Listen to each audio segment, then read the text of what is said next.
possible.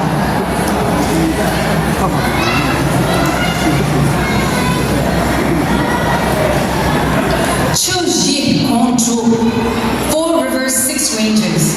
We're not just invoking a historical name. We're speaking about people, about choices, about courage, about sacrifices, and about why we are standing here today. The four rivers, Tsongpo, Jishu, Zashu, Munchu, flow from Tibet and give life to millions beyond our border.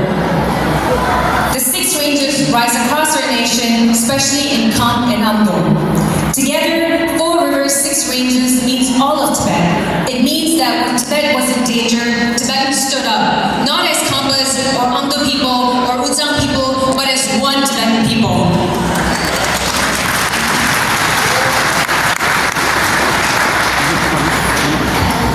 In 1950, when the Chinese army invaded Tibet, history is often told as if the Tibetans simply ran away. That story is painful, and that story is false. Before exile, there was resistance. Before refugees, there were fighters. And before silence, there was courage. From 1956 to 1958, ordinary Tibetans, nomads who knew the mountains, farmers who loved their land, and monks who had taken vows of peace, picked up arms because there was no other choice.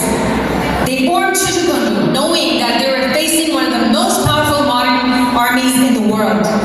Many knew they would not survive. Many died in battle, many died in prison, many never returned home.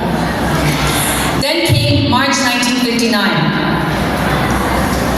On March 10, the people of Lhasa rose up in defense of their leader. On March 17, His Holiness left the Nobulinga Palace disguised as a soldier. That night, Tibet held its breath. Members of Chuchugundu walked ahead of him, guarded him, misled enemy forces, placed themselves between His Holiness and danger. They escorted him across rivers, through snow-covered mountains, and all the way to the Indian border. And here's the part that breaks my heart every time. After safely bringing His Holiness to India, many of those fighters waved the Chuchugundu flag and turned back. They could have stayed in safety, they could have chosen exile. Instead, they chose to return, to fight again, to protect our people, knowing that capture, torture, or death was almost certain. Many never returned. Through their courage, His Holiness's journey endured. Through their sacrifice, His life was safeguarded. Through their devotion, the Tibetan identity lived on, and through their strength, wisdom, and unwavering resolve, we are here today. As we celebrate His Holiness's 90th birthday, it is especially important to remember this truth. His Holiness's safe arrival in India was not inevitable. It was secured by Tibetans who knowingly risked everything. So next time when you wave the Chuchugundu flag, remember that it represents Tibet and the Tibetan people, the bloodshed to protect our motherland, the unity of our three provinces, and the resistance against the Chinese occupation of Tibet. If His Holiness represents the soul of Tibet, Chuchugundu represents its courage. One without the other would not have survived.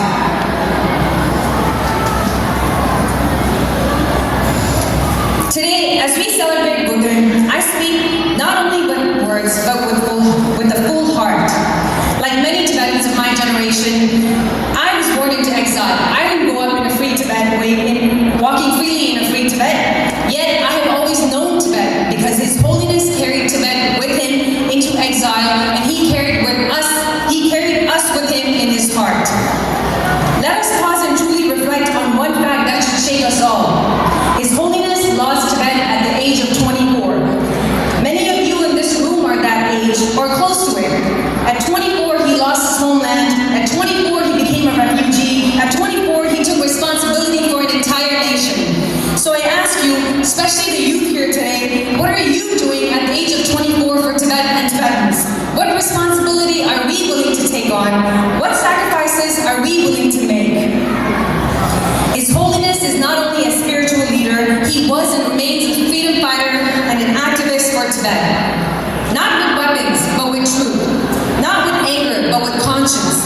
Not with violence, but with non-violence. In exile, he could have called for revenge, he could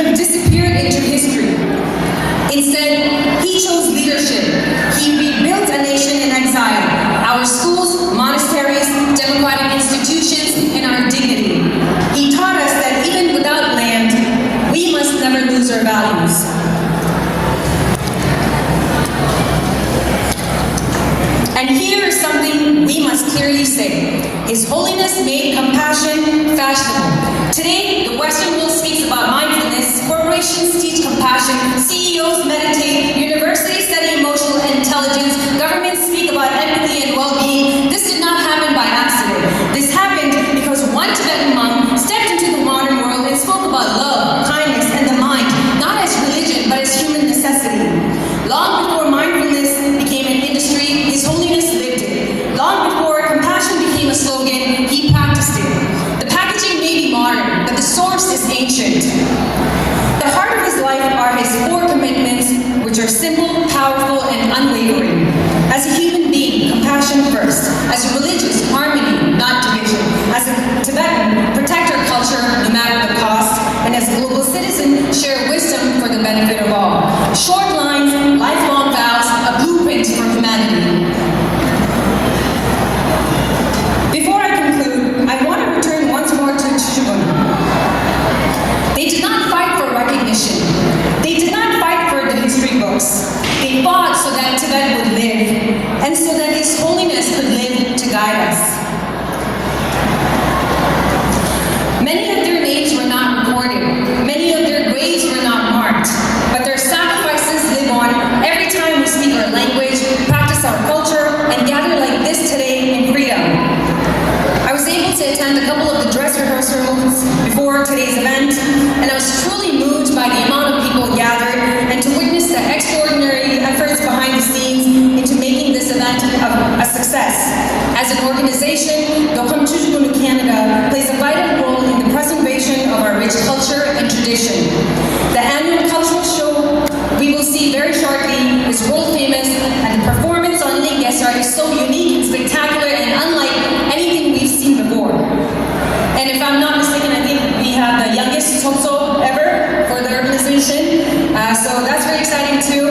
And I would like to thank the members of Chujugunu and all the volunteers for everything they do to preserve our culture, to ensure that our culture continues to thrive in the free world. Let me wrap it up by saying this. In celebrating His Holiness's 90th birthday, I realized this. His greatest legacy is not written in books or carved into stone. It lives within us. It lives in how we treat others.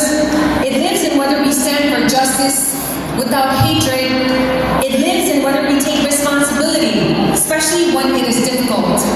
Today, that responsibility rests with us. The question His Holiness silently asks each generation is simple. Will you carry this forward? May we be worthy of His sacrifice. May we be strong in our compassion.